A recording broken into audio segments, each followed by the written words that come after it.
While COVID is making a mess of the school situation, it is also throwing a massive wrench into travel plans. I want you to look at this. More than 1,800 U.S. flights have already been canceled today. That brings the total since Christmas Eve to roughly 17,000 flights, and there's more to come.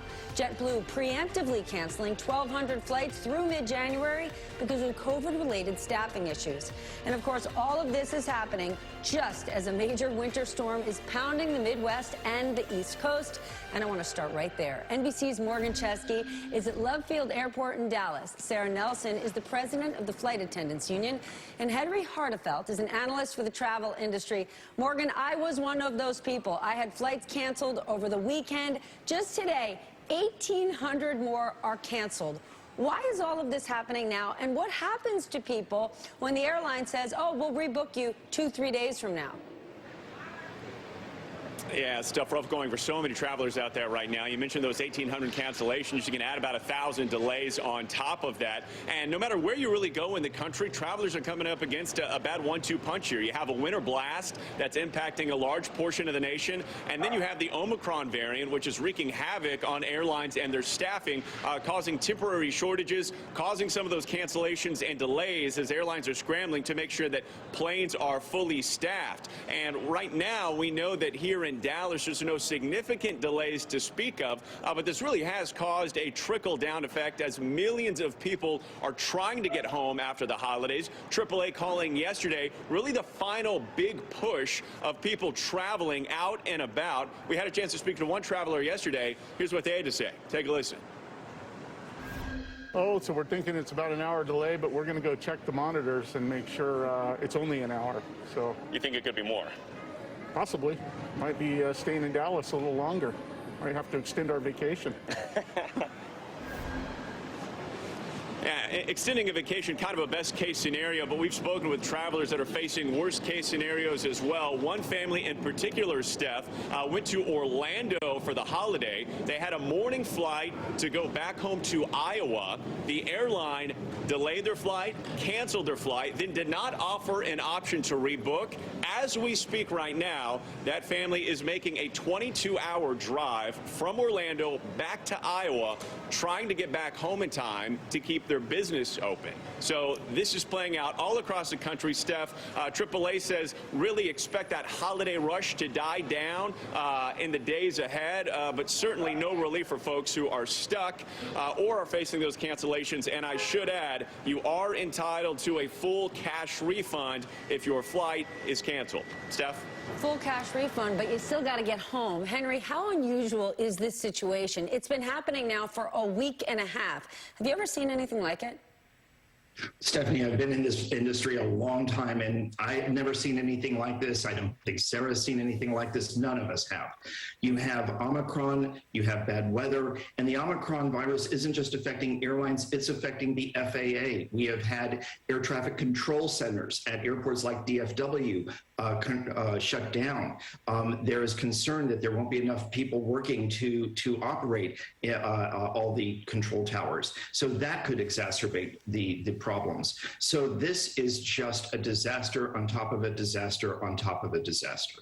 So, Henry, just getting a refund from the airlines isn't necessarily enough. When they call and say, or when they email you and say your flight is canceled, we'll give you a new flight in 2 days, what are they obligated to do for you? For that family in Orlando, they might not have the money to stay at their hotel for another few days.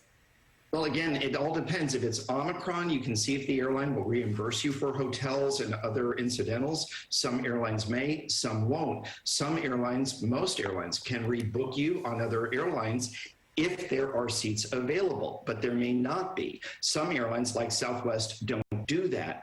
And so the airline may just say, look, there is absolutely nothing we can do or will do to get you home. You're on your own. And that's just not a great way to do business. But, you know, again, the airlines can't solve Omicron or the weather. Sara, what is the situation among flight attendants and crews? Are there people who are sick and they can't work, or are they too afraid to go to work? Look, we have a couple things going on here. Even before we hit the travel season over the holidays, we had the realization that crews were not picking up voluntary overtime hours at the same rate that they were pre-pandemic. That was due to several things. That was due to the concern over getting beat up at work with all of the disruptive passenger incidents that we've had and the constant conflict on the planes. And it was also over concerns with COVID. So just like the rest of the country, flight attendants are a very diverse group. We all have different issues. We have medical issues. We have issues with pre-existing conditions for family members at home. We have all of these concerns, and people are just not picking that up at the same rate. More recently, though, over the holidays, we have more crew who are getting sick, and we want to make sure that they're not coming back to work until they are better. And we've negotiated incentives for those who are well to pick up more time to try to help out here. But Stephanie, I want to add one more thing onto the list that Henry gave you. If we do not have an agreement airline industry to have mitigation factors in place for the launch of 5G, we are going to have a much worse disaster here. And that is coming very soon. So we're hopeful that the telecom industry comes to their senses today and comes to a common sense approach with a 10-day delay to put mitigation factors in place to keep all of us safe, because we are simply not going to take off if those flights are potentially at risk. A problem on top of a problem. Henry, 17,000 canceled flights. It is never easy to take calls from frustrated, angry passengers. I was one of those people on hold for hours over the weekend, and I have to say, those people working in call centers, it's like they're doing the work of angels. What has it been like for them over these holidays? After somebody's on hold for 3 hours, they're not particularly friendly.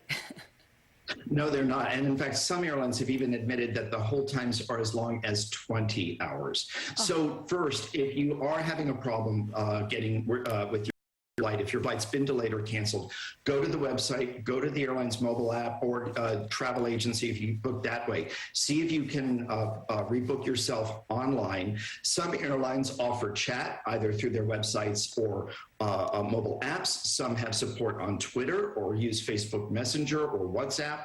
So see if that's available. That may be faster than trying to get through on the phone.